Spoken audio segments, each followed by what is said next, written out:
बिस्मिल्लाहिर्रहमानिर्रहीम। अच्छा बेटा, डेफिनेशन ऑफ अ वेक्टर क्या होती है? A quantity having both magnitude and direction is known as vectors. अब एडिशन ऑफ वेक्टर्स हम किस तरह करते हैं ये तो आपको सबको पता होगा। ओ लेवल्स, ये सारा ओ लेवल्स वाला मैं रिवाइज करवा रहा हूँ। एडिशन ऑफ वेक्टर्स किस तरह करते हैं? कहते हैं vectors A and B are given below, find A plus B. ये एक वेक्टर ए है, ये एक बी है। कहते हैं जी ए प्लस बी निकालें। अब ये वेक्टर ए है, इसके सर के ऊपर हम दूसरे की टेल रख देंगे। ये ले जी, ये रख दी। अब शॉर्टेस्ट पाथ क्या बन रहा है? ये डबल एरो वाला, ये रिजल्टेंट है इनका, ये ऐड हो गया। और ये क्या है? सी। सी क्या है? ए प्लस बी है। यहां तक कोई मसला?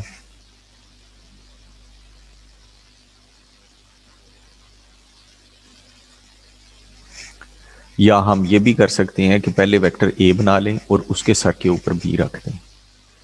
देखें रिजल्टेंट वही आया है। चाहे पहले आप ए को बनाएं फिर बी को। आपने क्या करना है, इनमें से ये जो है,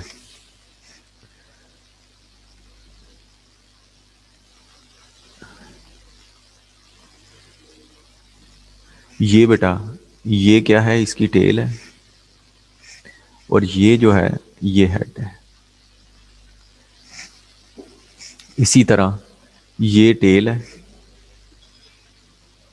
और ये हेड है। आपने एक वेक्टर को पकड़ के दूसरे के, एक वेक्टर की टेल को पकड़ के दूसरे के हेड के ऊपर रखना है और शॉर्टेस्ट पाथ आपका रिजल्टेंट होगा।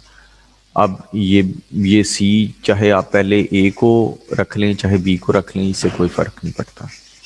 अब ये है जी कि एडिशन ऑफ वेक्टर्स तो हमने कर लिया है। क्या सी ए और बी का रिजल्टेंट है? जी, C is the resultant of A and B. Ayesha, जहां समझ नहीं आएगी पूछना है आपने।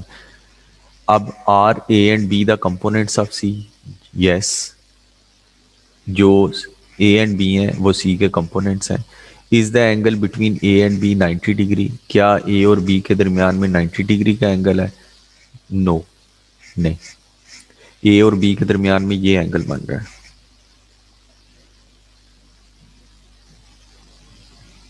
This one is the angle between A and B. ये 90 से ज्यादा है। कहता है कि if the angle between the components is 90 degree then the components are known as rectangular components. अगर कंपोनेंट्स के दरमियान में 90 डिग्री एंगल है तो फिर कंपोनेंट्स को हम रेक्टेंगुलर कंपोनेंट्स कहते हैं। अब रेक्टेंगुलर कंपोनेंट्स बनाने का तरीकाकार क्या है? यहां पर A and B are not the rectangular components of C. अब ये का रेक्टेंगुलर कंपोनेंट बनाने का तरीकाकार हमने ओ लेवल्स में पढ़ा हुआ है। टेल पे खड़े होके पहले हम हॉरिजॉन्टल मूवमेंट लेते हैं, फिर हम वर्टिकल मूवमेंट लेते हैं। अब ये देख सकते हैं कि angle between the components is 90 degree. ये कंपोनेंट्स के दरमियान में जो एंगल है ये बेटा 90 डिग्री आप देख सकते हैं। यहां पर भी आप देख सकते हैं, दोनों पे मैंने 90 डिग्री एंगल बना दिया। अब क्या है जी कि अगर u की लेंथ 4 है, v की लेंथ 3 है, तो u and v are the rectangular components of c। और we can write the rectangular components in the form of a column. c is equal to, ऊपर हॉरिजॉन्टल कंपोनेंट लिखा जाता है, नीचे वर्टिकल कंपोनेंट लिखा जाता है। ये है जी,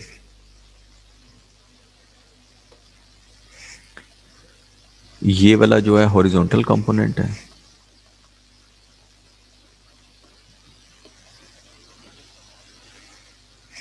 और नीचे वाला वर्टिकल कंपोनेंट है।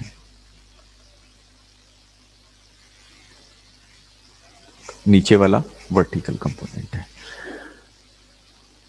अब मेरे बच्चों, इसको लिखने का एक और भी एडिशन करें अपने जहन के अंदर। ये एक्स एक्सिस है,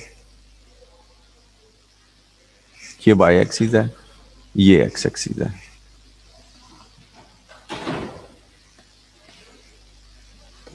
अब ये 4 3 पॉइंट है, ये 4 3 है। ये किस तरह बन गया जी? 4 यूनिट्स हमने इधर मूव किया है और 3 यूनिट्स हमने अप मूव किया है।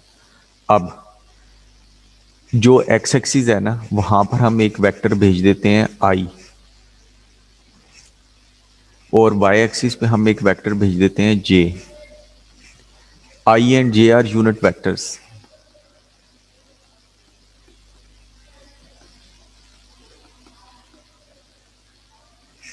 यूनिट वेक्टर क्या होता है? मैग्नीट्यूड इसका 1 होता है, ये याद रखना है।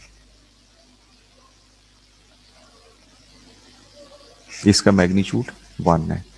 अगर देखें कि ये जो vector c is equal to 4+3 iota है, अगर मैं इसको इस तरह लिख देता हूँ, c is equal to, sorry वो कॉम्प्लेक्स नंबर ही दिमाग में है, इसको 4i+3j लिख देता हूँ, तो आयशा आपको इससे क्या मसला है? आप बताएं इसमें क्या चीज़ आपको समझ नहीं आई आयशा बेटा?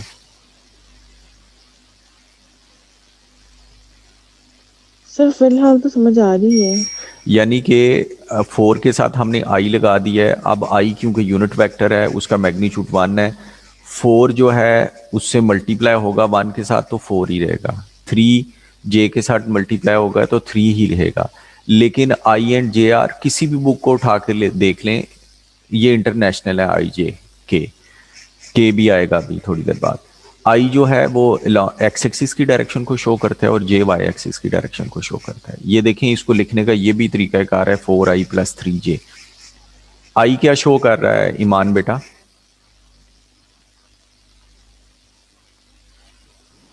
Sir unit vector in the x direction. बिल्कुल सही है, और ये बता रहा है कि 4 जो है वो एक्स की डायरेक्शन में है।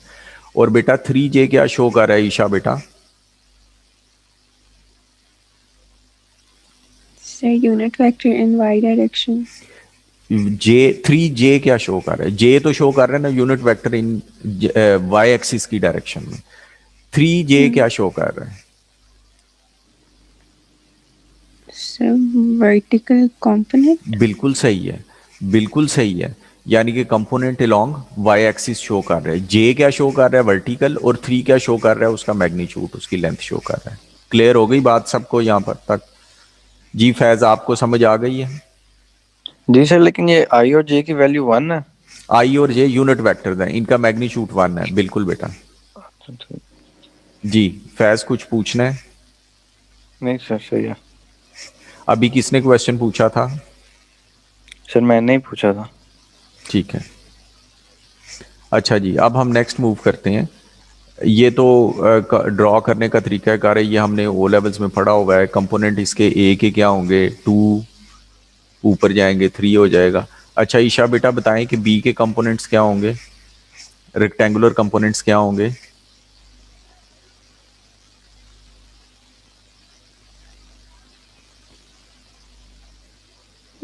सर मुझे नहीं सही से आ रहा। बेटा सर टेल पे बी एफ की, और नहीं बी की टेल पे खड़े हो जाएं। बी की टेल पे खड़े हो जाएं बेटा। जी। बी की टेल पे खड़े होके आपने हेड पर जाना है। पहले हॉरिजॉन्टल मूवमेंट लें। हॉरिजॉन्टल मूवमेंट में आप लेफ्ट मूव करेंगे हेड पे जाने के लिए या राइट मूव करेंगे? सर लेफ्ट पे। बिल्कुल सही है। ये जी आप लेफ्ट पे मूव करेंगे, फिर आप अप मूव करेंगे, डाउन मूव करेंगे। सर अप मूव करेंगे। तो इसके बी के कंपोनेंट्स क्या बन गए? हॉरिजॉन्टल कंपोनेंट क्या बना बेटा? नेगेटिव 4। शाबाश, एंड +2, यानी कि -4i+2j। समझ आ गई बेटा? जी। अच्छा फैज, आप बताएं कि एफ के कंपोनेंट्स क्या होंगे?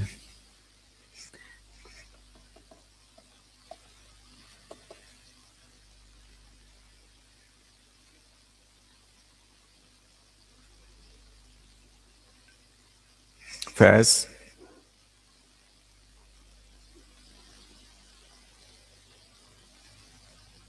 शियान, आप बताएं।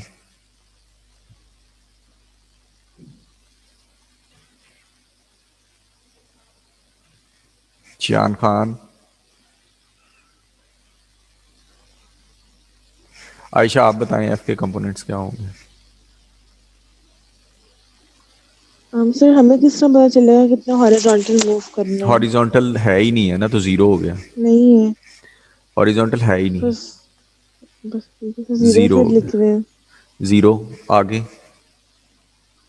सर नीचे भी 0 आएगा, नीचे नहीं बेटा, 3 नहीं आएगा। हाँ +3 आएगा, -3 आएगा। -3। ये आ जाएगा 0i -3j। ये है जी, ये हम b आ गया, ये c आ गया -2 -3, d आ गया 5 -1, e आ गया जी 6 0, और ये आ गया जी 0 -3 आ गया। अब वो कहते हैं कि सर जी बेटे, सर डी वाला दोबारा बता दे। जी मेरे बेटा, डी आप इसकी, सर ये D60 कैसे, हाँ 5 - 1 कैसे? जी मेरे बेटा, बेटा डी की टेल पे खड़े हो जाएं। आपने हेड को अप्रोच करना है, पहले हॉरिजॉन्टल मूवमेंट करनी है। Should I move towards left और राइट? सर मतलब हमने एरो तक जाना है ना? हाँ जी, हेड तक जाना है, एरो नहीं कहना, हेड कहना है, पहले हॉरिजॉन्टल मूवमेंट लेनी है। ठीक है। राइट मूव करूं, लेफ्ट करूं? राइट। आप करूं, डाउन करूं? डाउन। सर दूसरी तरह नहीं ले सकते थे? उस वैसे भी सेम आना था ना? वैसे भी सेम आना था, क्योंकि पहले हमने हॉरिजॉन्टल लिखना होता है, इसलिए पहले हम हॉरिजॉन्टल मूवमेंट ही अच्छा लेते हैं, ठीक है। ताकि हमें कोई गलती ना हो जाए। अब ये जी, ये वाला छोड़ दें, इसको ड्रॉ करने की कोई ज़रूरत नहीं है, ये बड़ा बेसिक सा क्वेश्चन है। अब वो कहते हैं मैग्नीट्यूड ऑफ अ वेक्टर क्या है, कहते हैं how to find out the magnitude length of a vector. हाँ जी, ये जो था, इनकी हम लेंथ किस तरह निकालते थे, कोई बच्चा याद करके बताएगा कि वेक्टर का मैग्नीट्यूड किस तरह हम फाइंड आउट करते थे?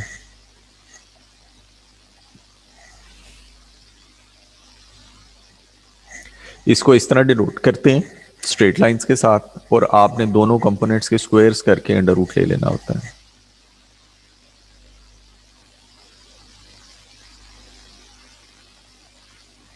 बी का हो जाएगा -4² + 2²। आयशा बेटा समझ आ गई? जी सर आ गई। फैज आपको?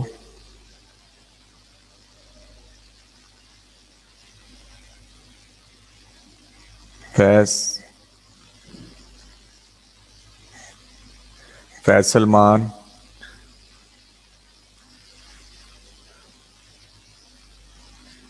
फैज सलमान बेटा आपको समझ आ गई है?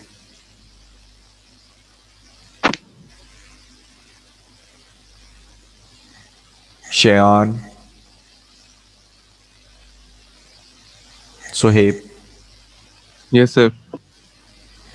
जी से समझ आ गई है। अच्छा जी, अब इक्वल वेक्टर्स क्या होते हैं? If the magnitude and the direction of two vectors is same, then the vectors are known as equal vectors. और if the corresponding components are same, then the vectors are equal vectors। अगर corresponding component same है तो फिर भी हम vectors को equal vectors कहते हैं। अब ये देखें कि a के मैग्नीट्यूड कितना होगा, 4² + 3² √5 हो गया, 4² + 3² √5 हो गया, और इनकी डायरेक्शंस भी सेम है, 4 हॉरिजॉन्टल चलना है और 3 वर्टिकल चलना है। यस, तो ये क्या है, both a pair of equal vectors. Yes, there magnitude and direction is same, इसलिए ये इक्वल वेक्टर्स हैं। अब ये देखें कि जो ए है, नीचे जो अब मैंने लिखा है, इसका मैग्नीट्यूड बनता है 5, इसका मैग्नीट्यूड बनता है 5, 16 + 9 √, इसका भी मैग्नीट्यूड बनता है 5। ये क्या है, 4 हॉरिजॉन्टल 3 वर्टिकल, ये वेक्टर बन रहा है। और ये कौन सा वेक्टर बन रहा है, ये बन रहा है 5 0। तो ये जो है बेटा, ये हो जाएगा मेरा बेटा, दोनों की मैग्नीट्यूड तो सेम है लेकिन डायरेक्शन सेम नहीं है, और इनके कॉरस्पॉन्डिंग कंपोनेंट्स भी इक्वल नहीं है। अब G negative of a vector क्या होता है, कहते हैं कि if the magnitude is same but the direction is opposite, then the vectors are known as negative of each other. ये 4 3 है, इन दोनों के साइंस चेंज करते हैं, -4 -3 उसका नेगेटिव होगा, 2 -3 है, दोनों के साइंस चेंज कर दें। किस तरह नेगेटिव होगा, अब ये 4 3 वाले को मैं बना के दिखाता हूं आपको। ये 4 ये 3, ये अब -4 -3 बनाना है। ये -4, ये -3। देखें एग्जैक्टली ऑपोजिट नहीं बना और उनके मैग्नीट्यूड्स जो हैं वो सेम है, इसलिए साइंस चेंज अगर हम कर दें तो वो नेगेटिव हो जाता है उसका। -5 1 इज द नेगेटिव ऑफ 5 1।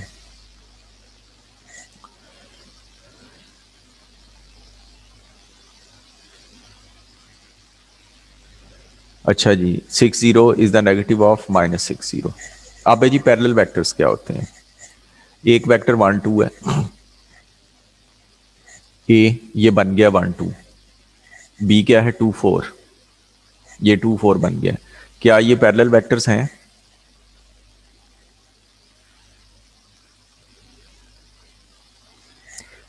जी आयशा बेटा, क्या ये पैरेलल वेक्टर्स हैं? सर लग तो रहे हैं। नहीं, उसका मैथमेटिकल आंसर दें। Yes they are parallel vectors. अच्छा ओके, तो एक तो 2 और 4 बनेगा और एक 1 और 1.5।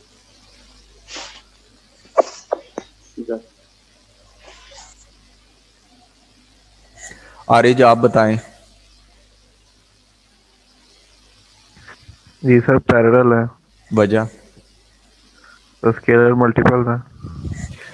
पैरेलल है ये आप वो यूज़ कर रहे हैं, ओ लेवल्स आपको याद है इसलिए आप कह रहे हैं। ये देखें इसका यूनिट क्या है, बेसिक राइज ओवर रन क्या बनता है इसका 2/1। इसका बेसिक भी 2/1 नहीं बनता है पैरेलल वेक्टर्स। आयशा बेटा समझ आई? सर हमने 2 और 4 क्यों नहीं लिया? नहीं, मैं उसका बेसिक यूनिट बता रहा हूँ, उसके नीचे ट्रायंगल बना के बता रहा हूँ, मैं उसका ग्रेडियंट फाइंड आउट करके अच्छा बता रहा हूँ। राइज ओवर रन से, राइज ओवर रन से 2/1 अच्छा नहीं बन रहा है, इसलिए बेटा क्योंकि ग्रेडियंट सेम है, नीचे ट्रायंगल सेम बन रही है, दे आर पैरेलल वेक्टर्स। अब 3 6 है, सर 3 ठीक है। 6 का आयशा बेसिक यूनिट क्या बन रहा है ग्रेडियंट का ट्रायंगल में? एक सेकंड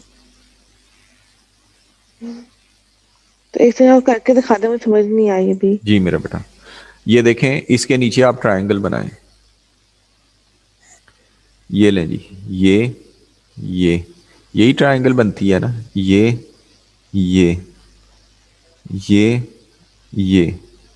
2 1 2 1 2 1 की ट्रायंगल ही बनती है ना इसके नीचे, तो ग्रेडियंट जी सेम है सर उनका, ग्रेडियंट सेम है उनका। ठीक है। अब ये देखें कि वो कह रहा है, अब ये बात आपने अपने जहन में याद रखनी है। If we multiply a vector with a positive constant then we will get a parallel vector in the same direction, parallel vector in the same direction. अब डी क्या है, ये आगे जी ये सारे पैरेलल वेक्टर जनरेट हो गए। अब मैंने ए को मल्टीप्लाई करवा दिया है -2 के साथ, ए को मैंने मल्टीप्लाई करवा दिया है -2 के साथ। ये ए था, जब इसको मैं -2 से मल्टीप्लाई करवाऊंगा तो ये -2 -4 हो जाएगा। अब ये आ गया जी -2 -4, ये बन गया है। अब इसको मैंने -3 से मल्टीप्लाई करवा दिया है, ये -3 -6। अच्छा आयशा बेटा आप बताएं कि क्या डी जो है वो ए के पैरेलल है? सर नहीं। इसका बेसिक यूनिट बनाएंगे तो क्या बनेगा, इसके नीचे ग्रेडियंट वाली ट्रायंगल बनाएंगे तो क्या बनेगा बेटा? सर 1 2 और 1 4। अच्छा हाँ ये नहीं 1 बन 2 रहे, 1 2 तो जी। क्या ये पैरेलल हैं? सर हाँ जी है सर है। बिल्कुल 2 1, इसका बेसिक यूनिट भी 2 1 है और ये भी पैरेलल है। सर जी बेटे, सर आपने वो राइज और रन वाला बताया था, उससे भी तो मतलब हमें पता चल रहा है कि ये पैरेलल है। बिल्कुल चल रहा है, उसी से ही तो मैं तो निकाल रहा हूँ, ये राइज ओवर रन वाली सर ट्रायंगल ही बना रहा हूँ। जी बेटे, सर वो राइज और रन वाई ओवर एक्स नहीं हो सकता? वाई ओवर एक्स ही होता है, राइज तो होता है सर वाई। अगर हम जी, तो अगर हम y ले लें -4 ओवर -2 तो वो 2 आ जाएगा, और दूसरे का भी 2 आ रहा है, तो हम खाली वो ही नहीं शो कर सकते? उधर ही जा रहे हैं हम, उधर ही जा रहे हैं। इफ वी मल्टीप्लाई अ मतलब वेक्टर। ये मुझे जी समझ नहीं आई कि आपने ये जो ट्रायंगल नीचे बनाई है, हाँ हाँ जी बेटा। ये नहीं मुझे पता चल रहा कि आप क्यों बना रहे हैं। मैं बेटा आपकी प्रीवियस नॉलेज को यूज़ कर रहा हूँ, जो आपके पास ग्रेडियंट का नॉलेज है ना, उसको यूज़ करके मैं शो कर रहा हूँ कि क्योंकि ग्रेडियंट सेम है इसलिए ये वेक्टर्स पैरेलल है। नहीं सर, आप वो जो डायग्राम बना रहे हैं, ट्रायंगल बना रहे हैं उसके नीचे, जी मेरा वेक्टर के बेटा। नीचे, जी जी जी। वो राइज वो ओवर रन की बना रहा हूँ अच्छा ग्रेडियंट के ठीक है, लिए। वो ग्रेडियंट ठीक है में सर। आपके प्रीवियस देखें, जो चीज़ आपको आती है मैं उसको यूज़ करके प्रूव करने की कोशिश कर रहा हूँ कि ये पैरेलल है वेक्टर। हमें पता है पैरेलल कब होते हैं, जब ग्रेडियंट सेम होते हैं तो पैरेलल होते हैं।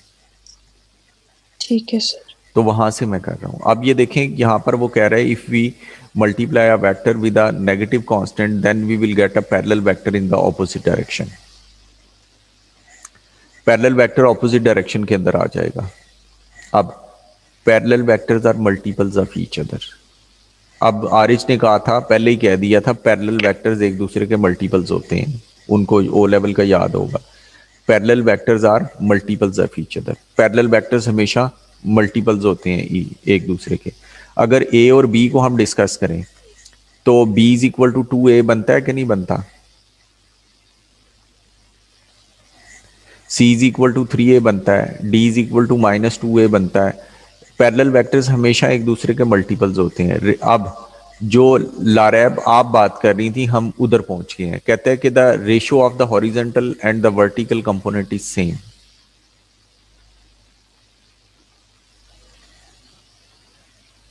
जी लारैब। ठीक है सर, मुझे समझ आ गई।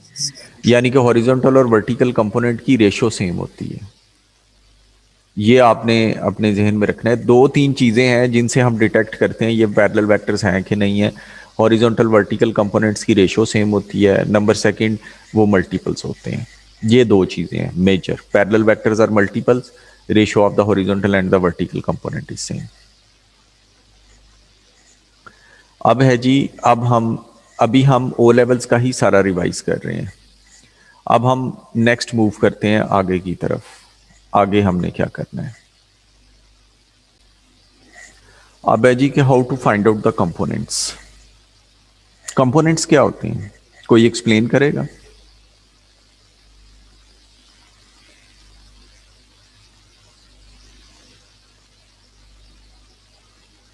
सर उसके वर्टिकल और हॉरिजॉन्टल लाइक आई एंड जे।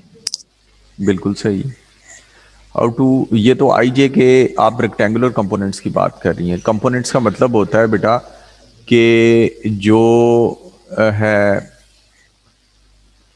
उसके अज्जा क्या हैं, कह लें मेडिसिन के ऊपर कंपोनेंट्स लिखे होते हैं ना, इंग्रेडिएंट्स लिखे होते हैं। अब हमने इंग्रेडिएंट्स फाइंड आउट करने हैं इसके। अब जी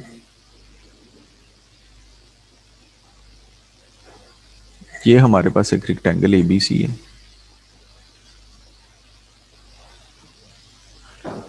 ये पॉइंट ई है, ये पॉइंट एफ है।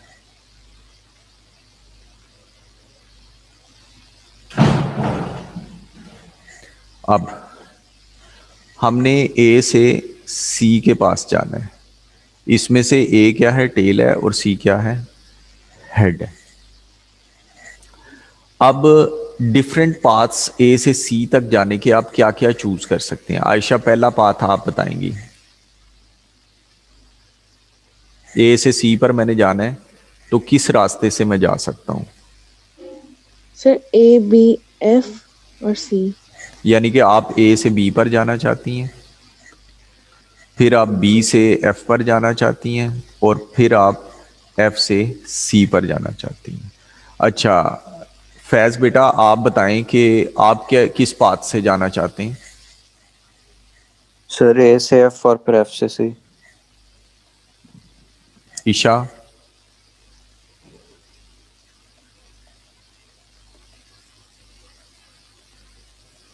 Sir A to D to A to D. अच्छा नहीं, ये तो चलें ए सी से तक डी पे। जाना। हाँ तो ए से हाँ डी पे ई चले ई गए, ई से। ऐसे ही वापस आएंगे, टाइम ज़ाया होगा। चलें अब आगे चलें। प्लस हाँ डी टू ई टू बिल्कुल सी। सही, बिल्कुल सही, बिल्कुल सही, D to E और E to C। चलें जी, ये हो गया जी हमारे, these are all the components of AC। ये क्या है? AC के कंपोनेंट्स हैं, ये AC वेक्टर के कंपोनेंट्स हैं। कंपोनेंट्स बनाने का तरीकाकार वही है। अगर रेक्टेंगुलर कंपोनेंट्स बनाने हैं तो हमें दरमियान में 90 डिग्री का एंगल रखना है।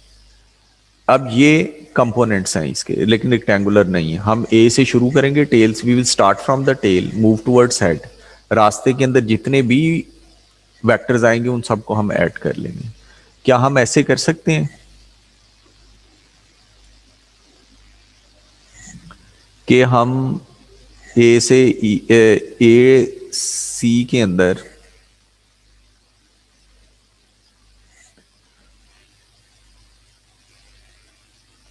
पहले ए से ई पर जाएं, फिर ई से एफ पर जाएं, फिर एफ से सी पर जाएं? ये जी, ये भी हम अडॉप्ट कर सकते हैं path. These are all the components of C. यहां तक किसी को मसला?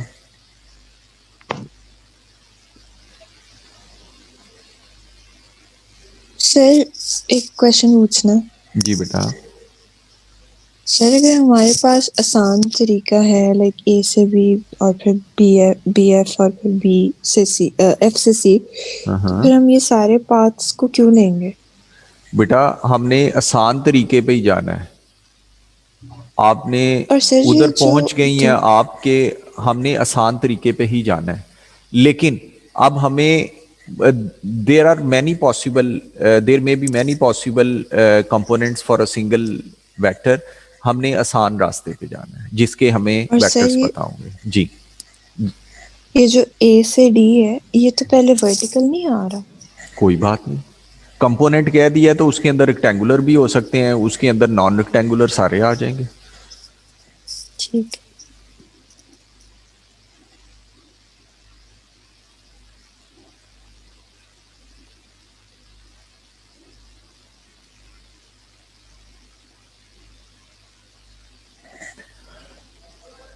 ये है जी, हम यहां पर लिखेंगे कि start from the tell,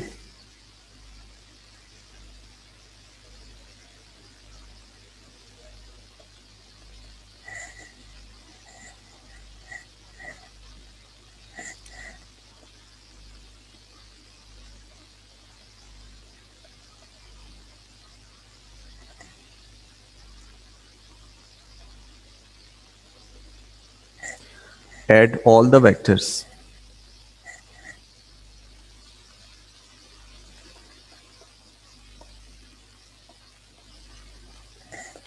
in the path।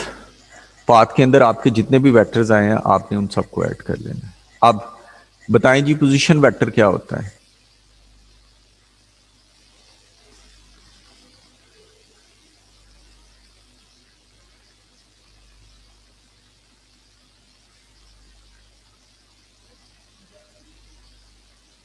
Anyone? Position vector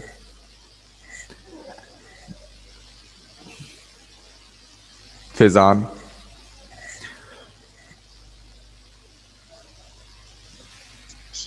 from equation लिया जाता है। बिल्कुल। अ वेक्टर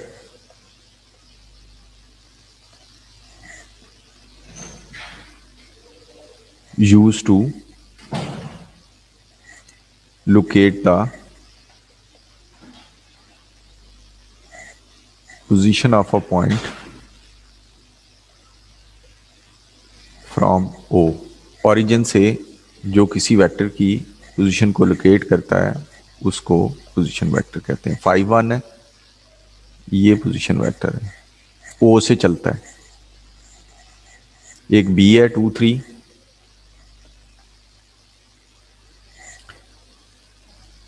इसका पोजीशन वेक्टर ये है, ये O है। अब ये किया हुआ है ना O लेवल्स में सारा,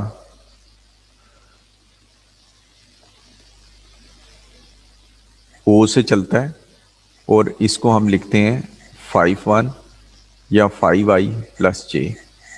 इसी तरह position vector of B is equal to OB, और मेरे बच्चों ये बन जाएगा 2 3 2i प्लस 3j। अब ठीक है, यहाँ तक हो गया। अब पैरेलल वेक्टर्स हमने पढ़ लिए हैं। इसमें देखें, अगर हम ए बी को in terms of position vectors लिखना चाहते हैं, ए बी को पोजीशन वेक्टर्स में, तो मैं ए पर खड़ा हो जाऊंगा क्योंकि वो टेल है, उससे ओ पे जाऊंगा और ओ से बी पर जाऊंगा। फैज ए ओ क्या पोजीशन वेक्टर है?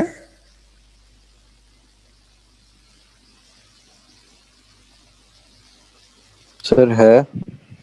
ईशा बेटा, ए ओ पोजीशन वेक्टर है? सर पर लेकिन इसका तो स्टार्टिंग पॉइंट ए है। Very good. पोजीशन वेक्टर का स्टार्टिंग पॉइंट जो है वो ओ से होता है। ये लें जी, अब ये बन गया। तो ये क्या बन गया? ये अगर हम, ये बनता है, इसका जनरल रूल बनता है position vector of head minus position vector of tail. A से हम ओ पे गए, ये गलत हो गया, और यहाँ पर प्लस आना है, यहाँ पर प्लस आना है। जब हमने इसको चेंज किया डायरेक्शन को तो नेगेटिव आ जाना है। A B is equal to O B minus O A. इसका रूल होता है position vector of head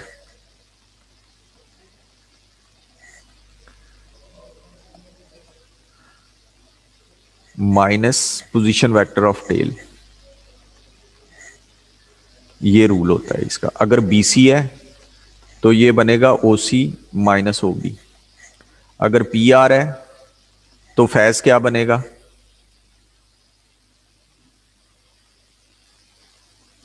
sir P R के लिए जी,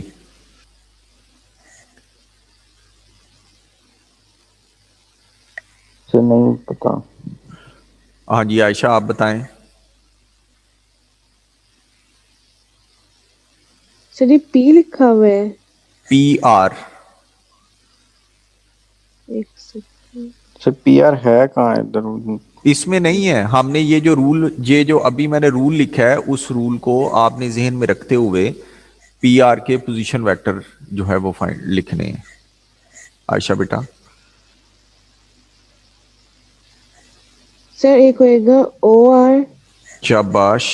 minus O P. O P position vector of head minus position vector of tail. अच्छा ये बताओ Faiz, x Y, इसमें से हेड कौन सा है और टेल कौन सी है फैज? सर एक्स हेड है, वाई टेल है। ना सॉरी, बेटा, वाई हाँ उल्टा हाँ बोल दिया सर। बोलें, करेक्ट करें। सर एक्स टेल है और वाई हेड है। तो पोजीशन वेक्टर ऑफ हेड क्या होगा? Sir O X O Y. O Y minus O X. अगर हो जाता है पी क्यू, इसके पोजीशन, इसको पोजीशन वेक्टर्स में किस तरह लिखा जा सकता है? O Q minus O P. Rule क्या है लिखने सर का? के रूल क्या है? Head head to tail. ये लिखा हुआ है, रेड कलर से मैंने एरो भी लगाया है, वो पढ़ के बताएं। Position vector of head minus position vector of tail. बिल्कुल सही है। अगर यहाँ पर एसी हो सर जाता है तो उसके क्या होंगे? एक मिनट बेटा, जी फैज बताएं। सर ओ सी माइनस ओ ए।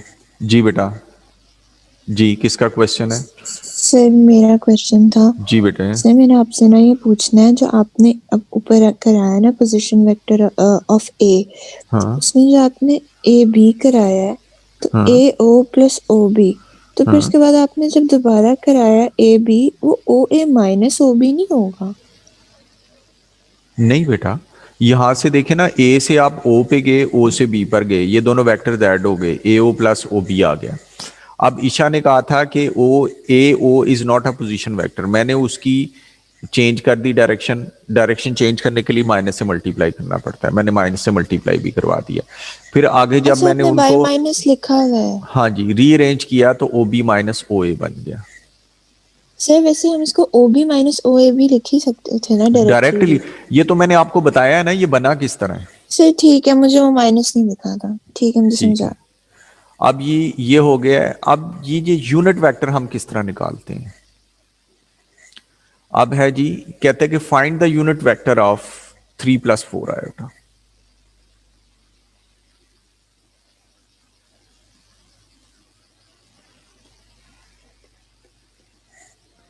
Unit vector. क्वेश्चन है जी, find the unit vector in the direction of 3 + 4 iota.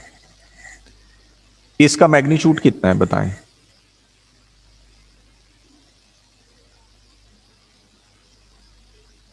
जी बताएं बेटा।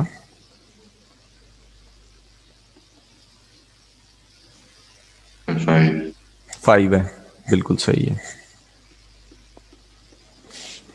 सर ये -3j नहीं होगा? -3 क्या? -3j नहीं होगा? आई सॉरी, गलती हो गई है, गलती हो गई यहां पर। 3i + 4j।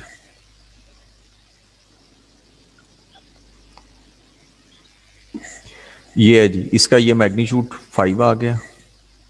ये लें जी। अब इसका मैग्नीट्यूड 5 है, इसकी लेंथ कितनी है? 5 है। हम क्या करते हैं, इसको अगर इसकी लेंथ से डिवाइड कर दें तो इसका लेंथ कितनी हो जाएगी?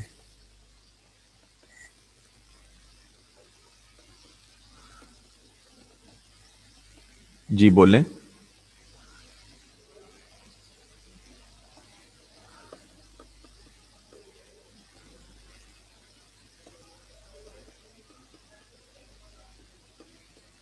हाँ जी बेटा बताएं, जब हम इसको इसकी लेंथ से डिवाइड कर देंगे तो इसकी लेंथ कितनी हो जाएगी? बोलो मेरे सर बच्चों। इसको इसी की लेंथ से डिवाइड कर देना? बिल्कुल, इसकी लेंथ 5 थी ना, तो मैंने 1 इसको जी। इसी की लेंथ से डिवाइड कर दिया है, तो इसकी लेंथ तो मेरे बेटा 1। 1 हो गई। तो ये यूनिट वेक्टर बन गया। सर ये क्या मतलब है इस चीज का? बेटा ये देखें कि फर्ज करें कि अच्छा 1 मिनट, ये एक बंदा कह रहा है मैं वेट कर रहा हूँ। नहीं चलो खैर। अच्छा जी बेटा जी, अब हम ना 3 डायमेंशंस के अंदर जाने लगे हैं। अब ये देखें, ये हमारा जो रूम है जिसमें हमारी क्लास होती है,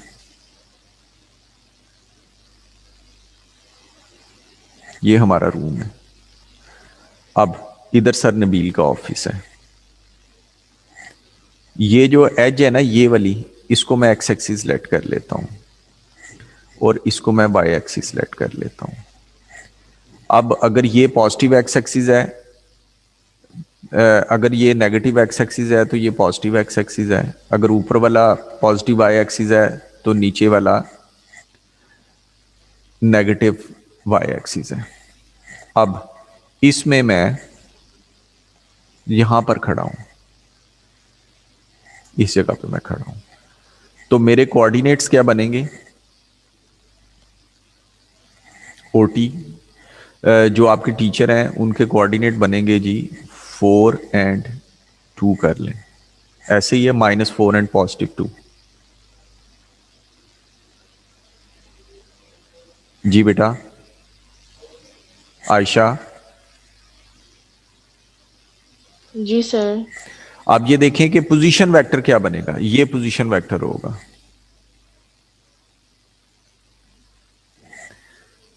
और ओटी किसके इक्वल होगा?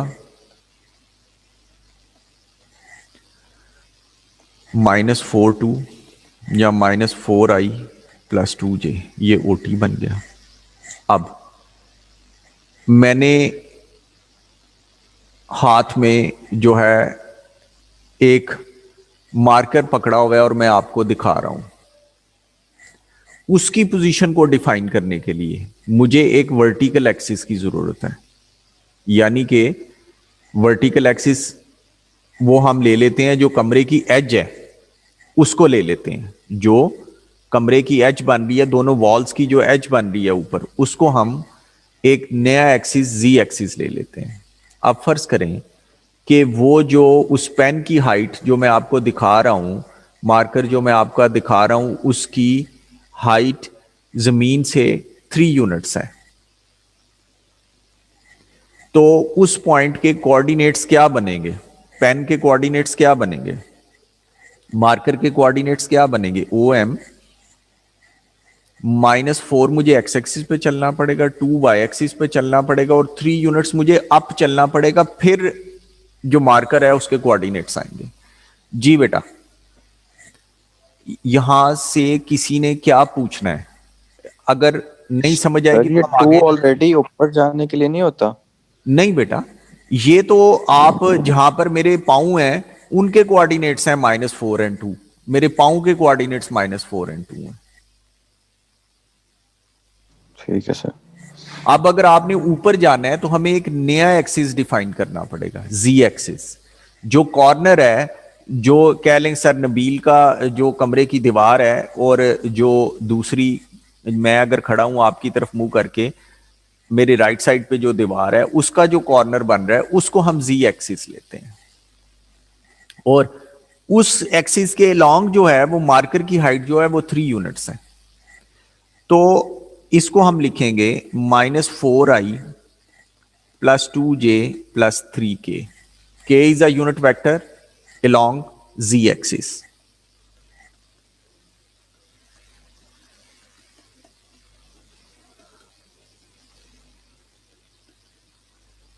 Z axis। यहां तक ईशा आपको समझ आई है? जी सर, आ गई है। आयशा आपको बेटा?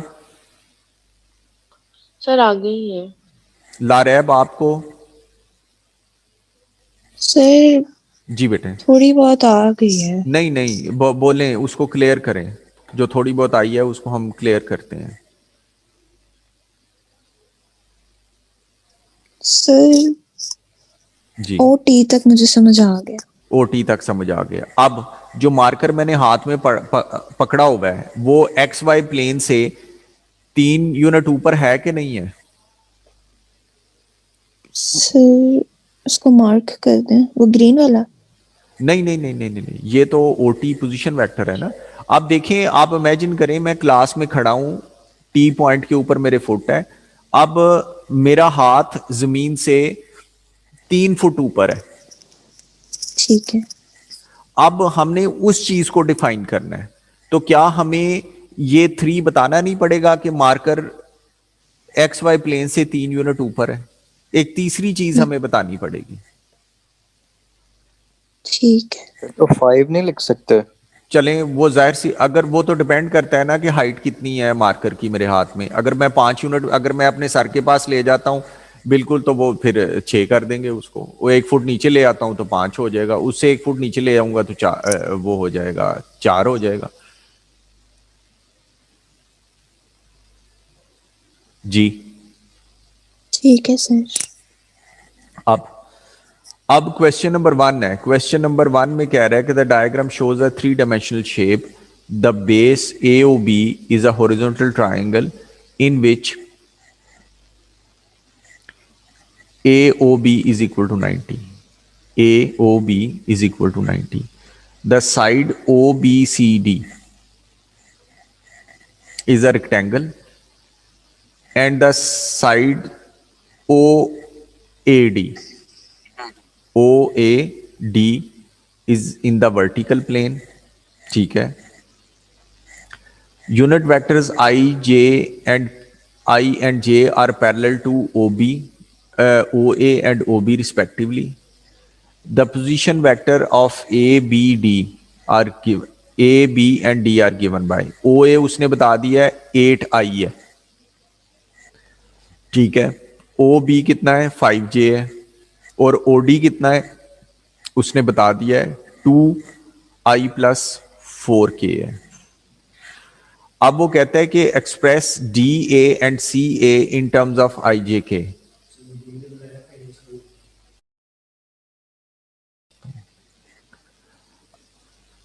अच्छा बेटा, वो कहता है कि एक्सप्रेस DA।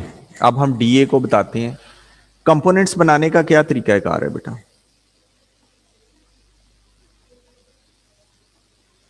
जी बताएं फैज। सर वो जो 90 डिग्री वाला आपने तरीका बताया था।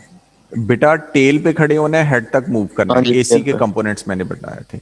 अब डी पर मैं खड़ा हो जाता हूं और ए तक मैं मूव करता हूं, डी ए।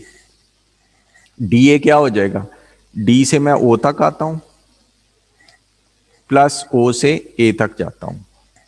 अब ओडी वेक्टर मुझे पता है 2i प्लस 4k है। जी सर। डीओ क्या होगा, सर सर वो उसका जी जी जी लारा सर आपने डी ओ पूछा है। जी सर वो तो माइनस के साथ माइनस से मल्टीप्लाई करा दें। बिल्कुल सही है, हमने उसकी डायरेक्शन को ऑपोजिट किया है, वो नेगेटिव हो गया है। ओ ए हमें पता है 8i, ये बन गया जी -2i plus 4k plus 8i is equal to 6i plus 4k, ये वेक्टर बन गए। अब कहते हैं कि सी ए निकालें, सी ए निकालना है हमने, सी से हमने ए पर जाना है जी। सी ए किस तरह निकलेगा, कोई बताएगा, हेल्प करेगा जी फिजान? सर सी ए के लिए सी बी, फिर बी ओ, और फिर O A. C B plus B O plus O A, बिल्कुल सही है।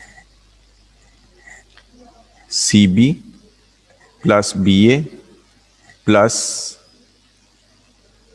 बी ओ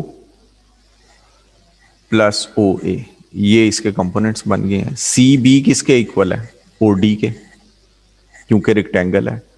बी ओ किसके इक्वल है, उसने दिया हुआ है -5j। ओ ए किसके इक्वल है, +8i।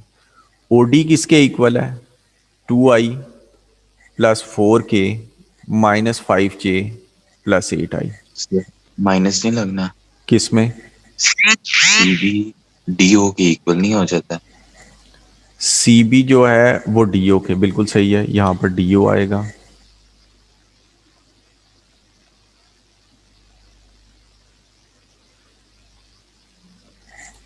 यहां पर माइनस आ जाएगा, यहां पर माइनस आ जाएगा, ये बन जाएगा जी 6i -5j -4k। ये जी हमने शो कर। बेटा जी पार्ट नंबर 2 है क्वेश्चन नंबर 1 का कि use scalar product to find out the angle C A D. अब एंगल सी ए डी को निकालने का जो फॉर्मूला है, एंगल को निकालने का फॉर्मूला है वेक्टर्स के अंदर, वो है जी बेटा जी कॉस। अगर हम एबीसी एंगल फाइंड आउट करना चाहते हैं तो ये फॉर्मूला होगा, इसमें एबीसी में सेंटर में लिखा हुआ है बी, हमने बी से लेफ्ट की तरफ जाना है, यानी कि बीसी, एक वेक्टर हम बीसी लेंगे और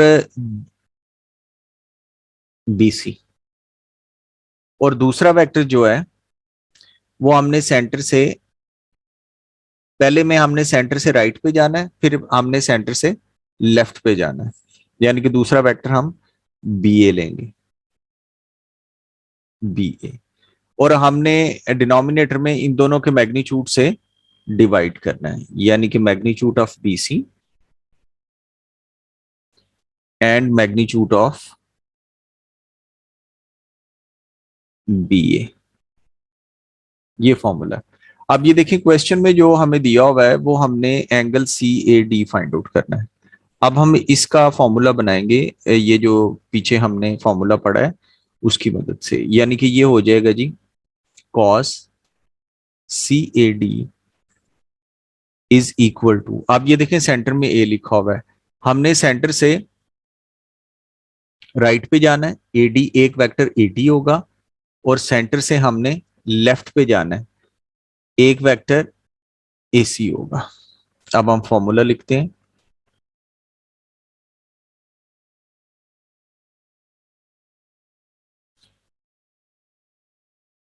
AD vector dot AC vector, और नीचे हमने इनके मैग्नीट्यूड से डिवाइड करवाना है। magnitude of AD multiplied by magnitude of AC। जी। अब इसके अंदर हम जो है वो AD और AC की वैल्यूज पुट करेंगे। आप ये देख सकते हैं कि पार्ट नंबर 1 के अंदर हमने DA निकाला हुआ है, लेकिन यहां पर हमें AD चाहिए।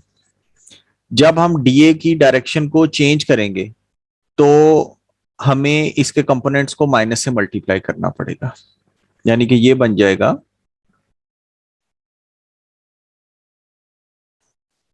यहां पर है 6i प्लस 4k, ये बन जाएगा -6i प्लस -4k।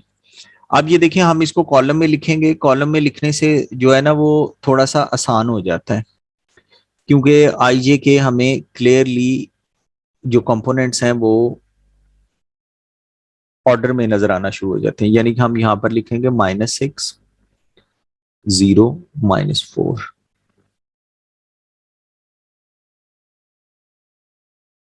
ये है बेटा जी।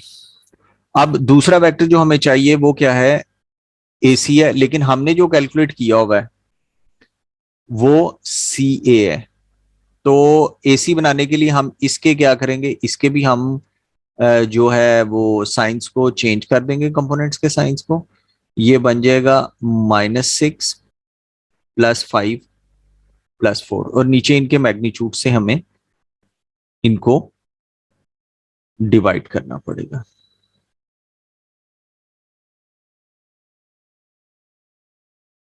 -6² + 0² -4² multiplied by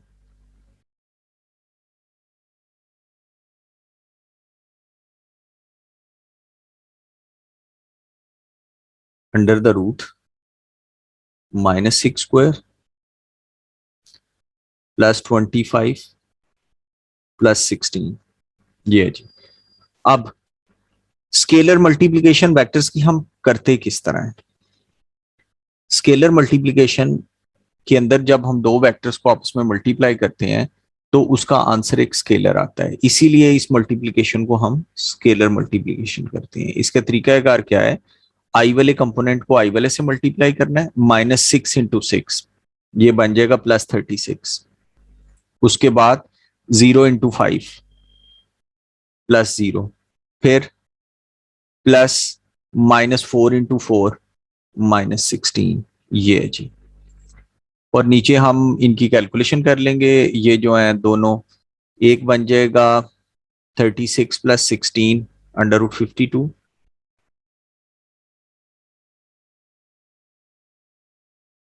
और दूसरा हो जाएगा 51 + 36 87। इसका फाइनल आंसर हम कैलकुलेटर से फाइंड आउट कर लेंगे। ये जी √77 है। अब इसका फाइनल आंसर आ गया जी 0.316।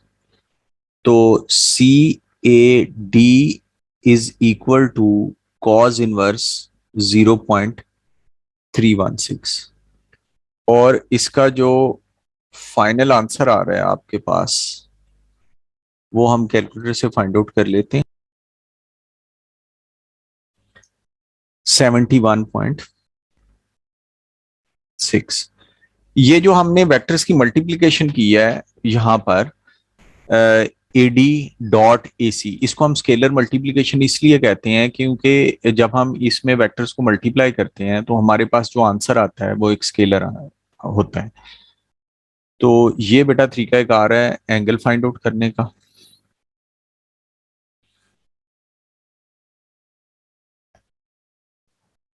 अब बेटा इस वेक्टर्स को के कॉन्सेप्ट को एलैबोरेट करने के लिए ये मैं एक और क्वेश्चन कर रहा हूँ। This one is question number 5, May-June 2002।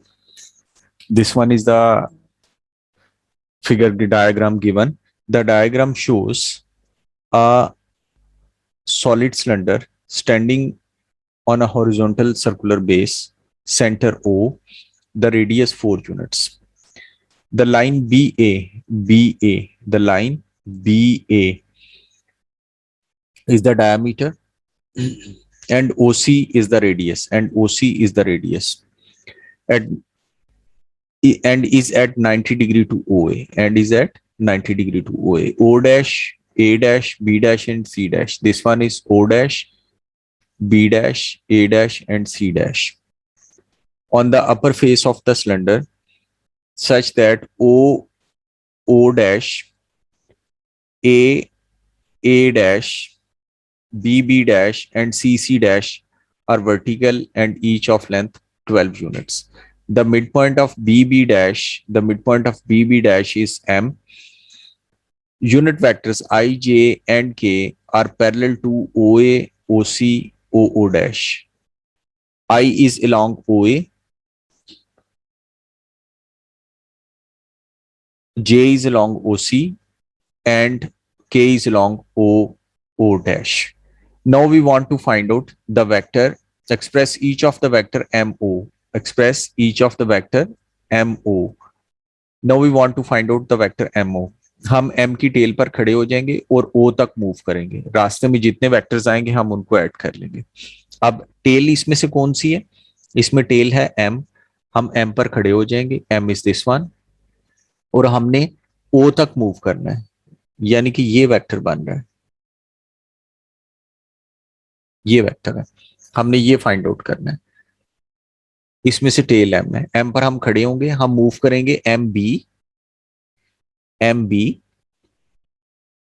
Plus BO.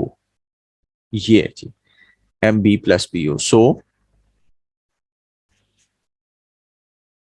part number 1 is MO is equal to MB plus BO. MB किसके इक्वल है?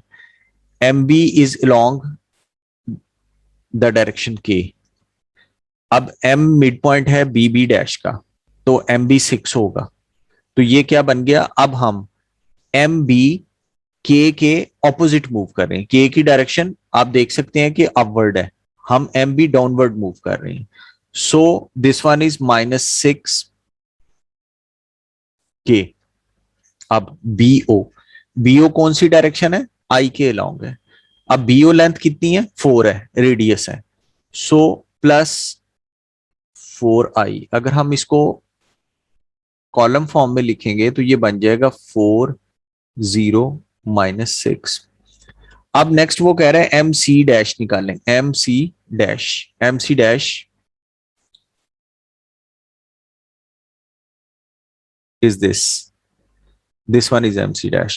अब MC dash में भी टेल M है. M पर हम खड़े हो जाएंगे. पहले हम K के लॉन्ग मूव करेंगे MB डैश, फिर हम I के लॉन्ग मूव करेंगे B डैश O डैश, और फिर हम J के लॉन्ग मूव करेंगे O डैश C डैश. तो MC के जो कंपोनेंट्स हैं, MC डैश के जो कंपोनेंट्स हैं वो हैं बेटा MB dash plus B dash O dash plus O dash C dash. ये है जी, वेक्टर के निशान लगाने जरूरी है. अब MB डैश कितना है? MB डैश के अंदर हम K की डायरेक्शन में ही मूव कर रहे हैं, ऑपोजिट नहीं है, और MB की लेंथ 6 है, मैग्नीट्यूड 6 है. तो ये बन गया जी 6K. अब B dash O dash I की डायरेक्शन है और ऑपोजिट नहीं है, इसलिए प्लस 4I. फिर O डैश C डैश. अब ये कौन सी डायरेक्शन है? J की डायरेक्शन है और ऑपोजिट नहीं है, और O dash C dash radius के इक्वल है, तो ये बन गया जी 4J. अगर हम इसको कॉलम फॉर्म में लिखना चाहें तो ये बन जाएगा 4 4 6. ये जी पहला पार्ट हो गया. अब ये सेकंड पार्ट में क्या कह रहे हैं? ये सेकंड पार्ट में कह रहे हैं कि find the angle OMC dash. Find the angle OMC dash. सबसे पहले हम क्या कर लेते हैं, इसके फॉर्मूले को रिवाइज करते हैं. फॉर्मूला क्या था? If there is cos ABC, तो हमने क्या करना है, लिखना है जी, एक वेक्टर हमने सेंटर से राइट जाना है, एक सेंटर से लेफ्ट जाना है। एक वेक्टर बन जाएगा BC और दूसरा वेक्टर बन जाएगा BA, divided by magnitude of BC into magnitude of BA। अब ये देखें कि हमारे पास जो ऊपर हमने एंगल निकालना है वो OMC डैश है। अब हम जब सेंटर से राइट जाएंगे तो ये बन जाएगा MC डैश और दूसरा वेक्टर बन जाएगा MO dot MO divided by magnitude of MC dash and magnitude of MO, ये चीज बन जाएगी। अब हम इस फॉर्मूला को यूज करके एंगल फाइंड आउट करते हैं। अब बेटा सेकंड पार्ट के अंदर जो हमने एंगल फाइंड आउट करना है वो है जी OMC डैश। अब हम फॉर्मूला लिखेंगे जो अभी हमने थोड़ी देर पहले पढ़ा था, cos OMC dash is equal to MC dash dot MO और magnitude of MC dash multiplied by magnitude of MO। अब हम ऊपर जो हमने वैल्यूज निकाल चुके हैं, MC डैश भी है और हमारे पास MO भी है, हम इन वैल्यूज को इसके अंदर पुट कर देते हैं। MC डैश इज 446.40 और नीचे हमने इनके मैग्नीट्यूड सीखने हैं, 4 square plus 4 square plus 6 square dot under root 4 square plus 0 square plus -6 square. अब ये जो ऊपर मल्टीप्लिकेशन हो रही है वेक्टर्स की, इसको हम स्केलर मल्टीप्लिकेशन कहते हैं और इसका आंसर एक स्केलर आता है। आई वाले को हमने आई वाले के साथ मल्टीप्लाई करवाना है, 16 प्लस 0 -36 डिवाइडेड बाय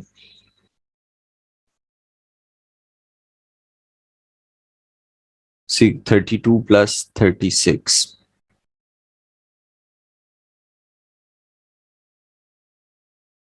68, दूसरा 52।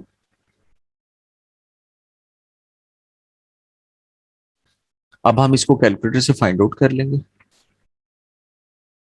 और फिर हम उस पर कॉज इनवर्स अप्लाई करते हैं।